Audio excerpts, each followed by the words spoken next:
Chapter 6, wherein the cavalry officer must choose betwixt his honour and his duty to his Terran Majesty's army. The planning office stands in the centre of the outpost's command building, a large room with a stone foundation and a massive map table in the centre. It is the closest thing that the outpost has to a central meeting area or a wardroom. It is here that you have been ordered to report to receive your patrol orders. A pair of grenadiers with loaded muskets and fixed bayonets guard the door at all times, protecting the room and the valuable maps, reports, and classified files stored within. As they see you approach, both snap to attention and take a moment to ensure that you are, indeed, who you say you are before stepping aside to allow you entrance.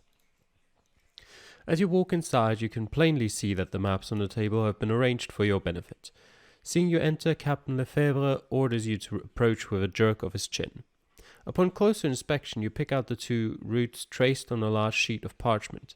Captain Lefebvre is clearly in a worse mood than usual today. He explains to you coldly that the outpost's increased garrison and responsibilities come with a greater need for supplies and warning time in case of attack. As such, both the length and number of patrol routes are to be doubled. Patrols which had previously taken 1 day are now to take 2, covering a vastly increased area. Seeing as you and your unit have seniority over the more recently arrived cavalrymen, Lefebvre offers you the choice of the 2 patrol routes.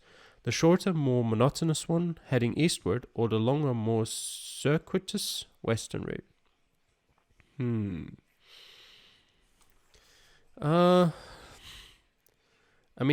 Monotonous sounds boring. Let's go west. The western route is indeed a difficult one, made up of narrow game trails and dusty country roads. The rough terrain helps keep your men on edge, and they learn to work more closely as a team by guiding each other's horses along treacherous defiles and helping each other ford swift, dangerous streams. Your new route takes you to a series of Antari villages nestled in the hinterlands. You cannot help but note with disapproval the squalid conditions in which the Antari serve lives. The lords of the Congress, which had ruled over these sad individuals before the arrival of the king's army, had kept them barely able to feed themselves. Their dwellings are crude mud and straw huts, their public buildings small and cramped.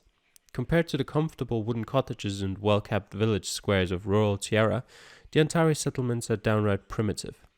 Having been so thoroughly oppressed by their former masters, it is no wonder that the serfs treat you and your men with the greatest of friendliness. Despite your complete inability to understand or speak the Antari language, they accord you every patience and comfort they can when they visit.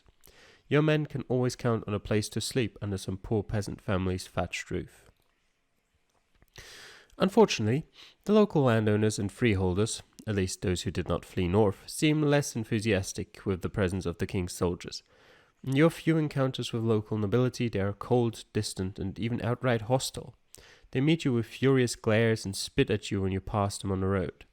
Though the king's regulations prevent you from exacting satisfaction for such insults, you cannot help but sense your men growing increasingly angry at such affronts. Worse yet, it seems that mere insults are the least of your problems. The peasants begin telling you of militias forming in the forest, led by lordlings or freeholders taking orders from their banished overlords. They tell you stories of shadows and noises in the night, of stolen livestock and vandalized fences. More distressingly, they also tell you of their friends or neighbors, hired by the king's army to serve as wagon drivers, disappearing in broad daylight on the old imperial highway. Conditions at the outpost itself all but confirm these rumors. You're told that supply wagons are being waylaid with alarming regularity. Without the men or resources to escort the supply runs, the outpost's stores have run dangerously low. By the end of summer, you are being regularly ordered to purchase foodstuffs from friendly peasant villages. One day, as the muggy heat of the Antari summer finally begins to fray under the cold breezes of early autumn, you are awoken early in the morning by a haggard-looking runner in the burnt orange of the grenadiers. He gives you orders from Captain Lefebvre. You are together and ready your men for an immediate sortie before reporting to the captain for special duties. As you cross the parade grounds to ready your horse, you notice that the grenadiers are already packed in ranks by platoon, as if for inspection. As you saddle Arachne, you see grenadier sergeants, swagger stick in hand, carrying out a careful and exacting roll call of their men, and not just the ones on duty either, all of them. What would cause so much distress as to require every single grenadier in the outpost to be so rousted out and counted? Upon entering the enlisted barracks to round up your men, you see them all huddled around Sergeant Fenton's bunk. They're all listening in rapt attention as your sergeant speaks in clipped, hushed tones. They are clearly discussing something which they do not want unwelcome ears to hear. You decide to approach them. You step in closer and make yourselves known to your men, asking them straightforwardly exactly what it is they were talking about. For a moment you get no reply. Then Sergeant Fenton stands up. With all due respect, sir, I don't think you want to know. It is clear that your men would rather not tell you exactly what they are up to. How exactly do you plan to get a straight answer out of them? Try to convince them. Threatening them is not going to be good for chemistry. Bribing them? No. We like to keep our money. No. Try to convince them. You try your best to convince your men that it is in their interest to tell you, but you can't seem to change their minds. They refuse to budge and insist that this is not something you want to know. Frustrated at every turn, you end up giving your men their orders and leaving without a single word of intelligence gained. I cannot think of a single thing that you wouldn't want, that your commanding officer wouldn't want to know.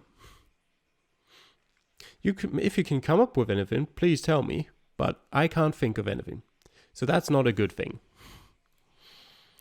As usual, you find the captain in the planning office with a mug of strong tea in one hand and a sheaf of reports in the other. The man seems unreasonably preoccupied. In fact, you doubt you have ever seen him in a state of... in such anxiety. Yeah, that's a bit mixed up. He does not even notice your arrival until you snap your heels to attention and report yourself for duty. The captain looks up. Colonel Castleton, about bloody time. I need your men for some delicate business. Lefebvre explains that a supply wagon from Noringia was supposed to arrive the morning before. A few hours or half a day's tardiness could be chalked up to a broken axle or a poor stretch of road, but to be delayed more than a day on a journey only supposed to require 3 is something else entirely. Your orders are to lead your unit down the old Imperial Highway to Noringia in an attempt to find a wagon and hopefully escorted the remainder of the distance to the outpost. These orders seem more than a little strange to you. Supply wagons have disappeared before, but never with more reaction from the captain than a dismissive shrug or a frustrated glance. To send out a patrol so early in the morning to search for a single missing wagon seems almost like overkill. You ask the captain if that will be all. Lefebvre seems to wrestle with himself for a moment before he shakes his head. There is one more thing, Cornet. 6 of my men have disappeared in the night. The captain waves the sheaf of parchment in his hand at you. They've taken with them their muskets, shot and powder. If you find them, they are to be apprehended and returned to the outpost under escort and restraint, where they are to stand trial for desertion. Is that understood? Suddenly everything makes sense. Lefebvre does not give a damn about the wagon. Your real mission is to find and bring back these deserters. Yet that itself seems strange. Only a fool would try his luck in a massive and openly hostile country like Antar, and if they did, they would certainly take more than their weapons. As Lefebvre seems to know more than he's letting on, you... Do we want to threaten him? What are your stats again? Our charisma is sort of mediocre, and we're definitely not intellectual. I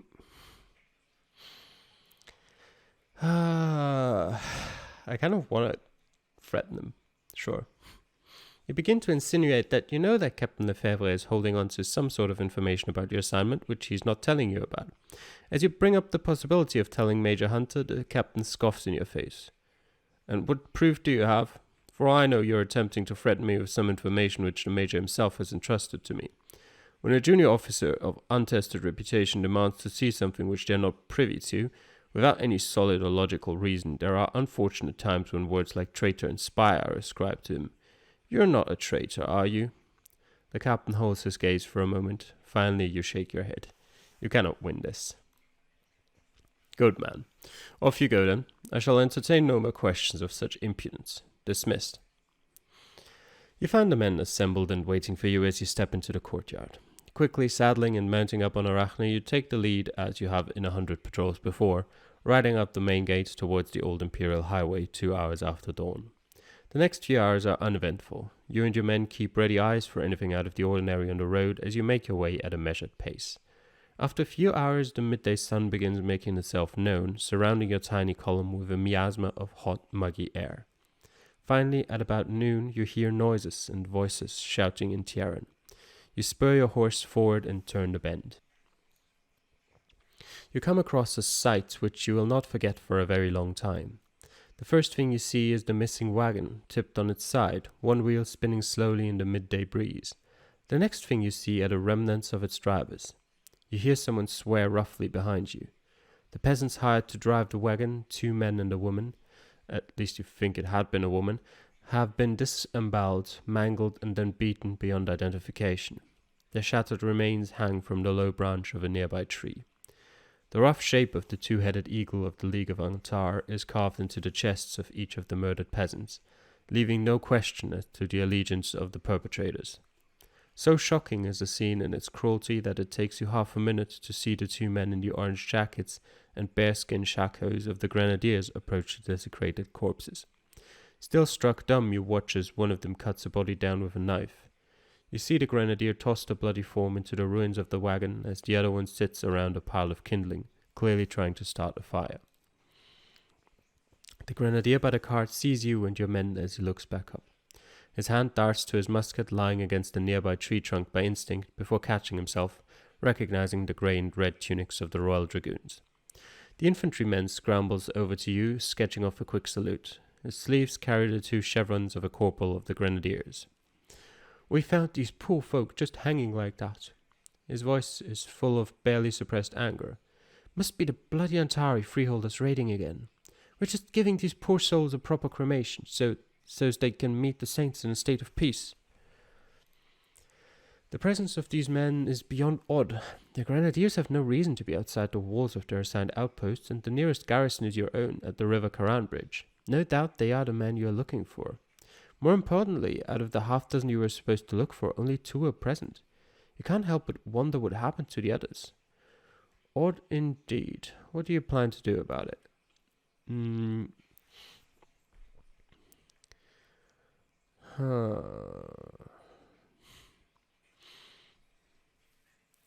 What do we want to do about it indeed? I can see positives and negatives to all of these. Given we follow our orders, render whatever assistance we can, and escort these men back to the outpost, their other comrades, the other 4, will realize those 2 have gone missing. So they'll probably do something about it. In regards to probably either hide better, whatever. I mean, I don't know why they've gone missing in quotation marks yet. So I can't really tell what they're going to do. Question the 2 grenadiers about their other missing comrades is a coin flip. It basically depends on why they've gone. And searching for the other missing grenadiers myself is just, again, it will not alarm the other 2. But on the other hand, like, it's basically searching for a needle in a haystack, and I might just not find the other 4 and just miss out on those 2 as well. You know what? It is strange. So I think I'm just gonna go with. Oh, we're so stupid though.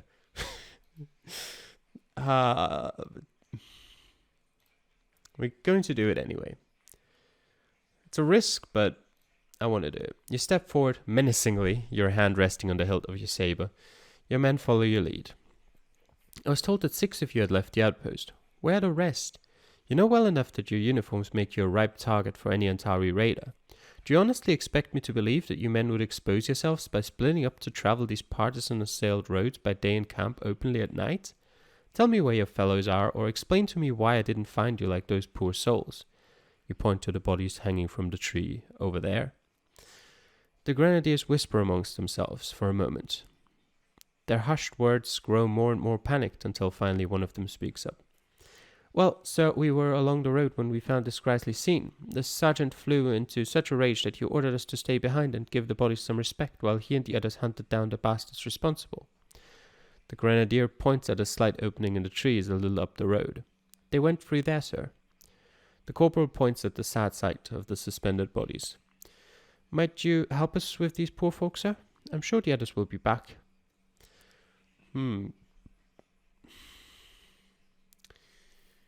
Do we? I'm not sure they will be. And the main I'm going to say search for the others myself. The main reason I'm going for that is not because I have any qualms with helping the Grenadiers bury the bodies itself, although I am slightly suspicious of them still. But the main reason I'm going for that is because I hope to find them before their battle, assuming that they will be in a fight currently, is over, so that I can help them as a soldier. That's my idea behind this. You leave 2 of your men behind to guard the Grenadiers and go into the forest with the rest of your men. You and your men walk into the deep forest, leading your horses behind you. The woods here are not like the well-tended and constantly trimmed forests of Tierra. There is no soft, mossy carpet or carefully tended shrubbery here. The entire forest is dark, full of ragged bushes and treacherous footing. You follow what appears to be a narrow game trail. The rough pine branches whip at your face and fragrant needles pinprick your exposed skin with annoying regularity. Your tracking skills stand you in good stead, allowing you to follow the trail closely. Navigating almost solely by compass and a rough map drawn from your previous patrols, you are able to find an area marked as a clearing with a side lane that leads to the main road. You burst through the underbrush into the wide clearing. In the distance you see a pillar of smoke rise from the trees. A quick look at your map confirms that the smoke is coming from a point away from the main road. Grabbing your horse's reins in one hand and waving at your men to follow with the other, you plunge back into the undergrowth, heading for the rising smoke. Your men rush in, carbines at the ready, to come face to face with a quartet of grenadiers. Their faces and uniform jackets besmirched with soot and blood. Well, I was too late, apparently. Behind them stands the remains of a stout farmhouse, one which might have been inhabited by a family of freeholders. Smoke pours from the shattered windows and the shingles hang curled and blackened, the only hint of the maelstrom of flame and darkness roiling within. Your training takes over. You bark a few quick orders. In the space of half a moment, the grenadiers have their muskets on the ground, their hands raised in peace as you approach them with saber in one hand and pistol in the other. Deserters or not, these men still snap to the words of a Baneblood and an officer. You send your men to look over the rest of the scene as you keep guard over the grenadiers and the discarded weapons. Your sergeant returns to report. Fenton looks nauseous. He tries to speak but is held up by a noble attempt to retain his breakfast. Regaining his composure, he tries again. Sir, the family that lived here, they've been killed in a most cold manner. We must bring these grenadiers back for a full investigation. With that, Fenton stumbles off to retch noisily down the trunk of a nearby tree. The grenadier sergeant looks over his shoulder and steps forward. Sir, I know you must think us deserters for leaving our posts and criminals for discovering us as the culprits of such a scene. But I assure you, our actions were spurred by the love we bear our king. We suspected these folk to be partisans, and after that last attack we had to test our suspicions. We crept out and found the poor fellows driving the cart in a gruesome state close to this homestead. We searched the place and we found proof of their treachery, so we gave them the king's justice. Your eyebrow cocks itself inquiringly. And what is this proof that I have not yet seen? The grenadier non-com nods at a long, low shape leaning against a tree beside you. A solid-looking flintlock shotgun. We found that in the house. You think some honest farmer from Rendower would be carrying a heavy piece like that? That's a weapon for killing men. The sergeant has a point. You note that the weapon has a heavy flared barrel, perfect for killing men at close range. Certainly a poor piece for hunting small fowl or foxes. You see another column of smoke rise from beyond the burning farmhouse, and you nod with satisfaction, knowing that your men have given the bodies the dignity of a proper cremation. A few minutes later, your men return, Sergeant Fenton with them. Right, sir, the bodies are dealt with. What do we do with this lot? Your orders were to bring these men back in chains, but the orders you were given this morning have little bearing on the situation as it stands. There is, of course, the fact that, loyal king's men or not, these men have obviously committed murder. As set down by the Articles of War, these men deserve death. On the other hand, if these men did indeed execute a bunch of vile partisans, then they were dispensing the king's justice. They deserve reprimand, but certainly not the indignity of being escorted back in chains. have them shot for murder. Jesus Christ. We're not having them shot for murder. I think that's pretty clear. I mean, just one shotgun is a bit of very flimsy evidence, and even then, just because the shotgun was like... I still don't trust these guys. Because why did they go out in the first place? Like, if... They clearly hadn't been given any orders to leave the outpost. Otherwise, Captain Lefebvre wouldn't have said they disappeared with their weapons. Or they disappeared taking their weapons, whatever he said. That implies that they were not supposed to be away from the outpost. So, their reasoning is still very, very flimsy. They said, yeah, they found the cards, the people that were killed, and they found this house here. But why were you even out there? We're not escorting them back as guests, we're dragging them back in chains. The captain decides what to do with them. You clap each of the grenadiers in irons and drag them back to the main road. When you rendezvous with the men at the cart, you do the same with the other two. The trip back to the outpost takes the entire afternoon, but seems almost too uneventful. You hand off your prisoners to the sentries at the gate and head off to the mess to eat a quick dinner of hardtack and cabbage soup. You report into Captain Lefebvre with your men fed and the prisoners duly returned. You report to the captain the grenadier's side of the story. He assures you that they will receive a fair trial, although privately he confides that he doubts that they will be convicted of anything serious. Tierra is too much in need of fighting men, Cornet. They will get the king's justice, but perhaps not in a form strong enough for some. Dismissed. You return to your cabin and fall asleep almost immediately. The next day you return to your dreary patrol routes.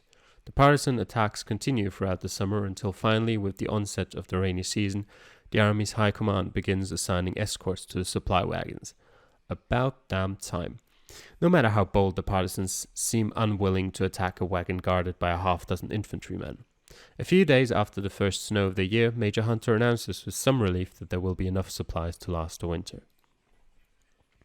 As winter turns to spring, it is once again time to choose the next year's duties. And we're only left with seeking promotion. We still don't have enough money for it, but our soldiering is very good, our reputation is slowly climbing up, so maybe we've got a chance. You drift on for another year in your assignment at the outpost over the River Karan until the next summer, having spent 5 years as cornet in the entire war, although to be fair, at that point we'll probably have the 250. You're recalled to Tierra. Apparently the wise and mighty officers of Grenadier Square now consider you something of a lost cause. Oh, having been unable to win promotion even after 5 years of constant opportunity, the army's high command seek to replace you with someone possessing a more daring mind or a richer family. A ship takes you back to Etoria, where you spend the rest of your time as a quartermaster's assistant, then a quartermaster, signing off on requisition orders bound for the war in Antar. Although still entitled to wear the green, grey and red of the dragoons, you drift through the war without seeing or hearing another shot fired in anger. You hear news of crushing defeats and great victories, but events pass you by. You rise through the ranks slowly as the war ends and new ones begin. After several decades of loyal service, you finally retire, having never won the glory or riches you sought, with nothing to show for your soldier's career except for a life wasted. And thus your story comes to a premature end. Would you like to reload your last checkpoint or begin the story from the beginning? Well, the problem with that is, I don't think there was anything we could have done in there to get more money. So, I don't think there's any point in reloading the last checkpoint. Was there anything? I kind of want to do that anyway, just to check whether there was actually a different route with these soldiers, or what would have happened if I chose them. Because that's the first part where I'm actually, like the first part in this game where I'm actually very interested in what other outcomes would have possibly happened. Whereas with most of the things before then, I was like, yeah, seems okay. If I had done that, that probably would have happened, or that would have happened. And I had any idea, but this actually makes me curious. So I think I'm gonna go check back on it. And and I'll be back one last time to tell you of what I've found out. Okay, we are back.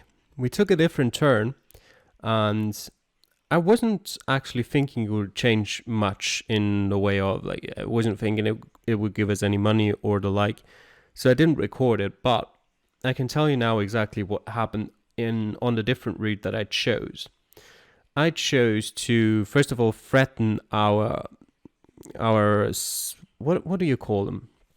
Sergeant Fenton and his men into telling me what exactly it is that they were whispering about. And I got to know that they were talking about the rumors that those 6 men were sneaking out and doing whatever it is they were doing.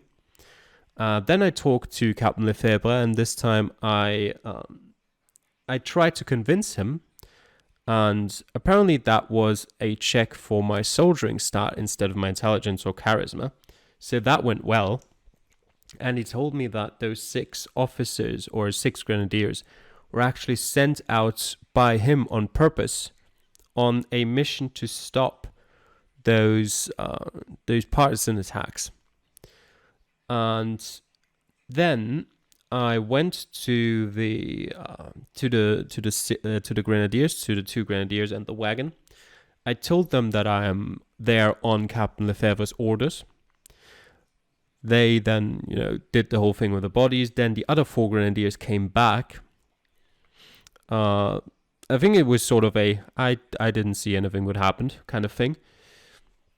We went back to the outpost, and I kept quiet about Lefebvre's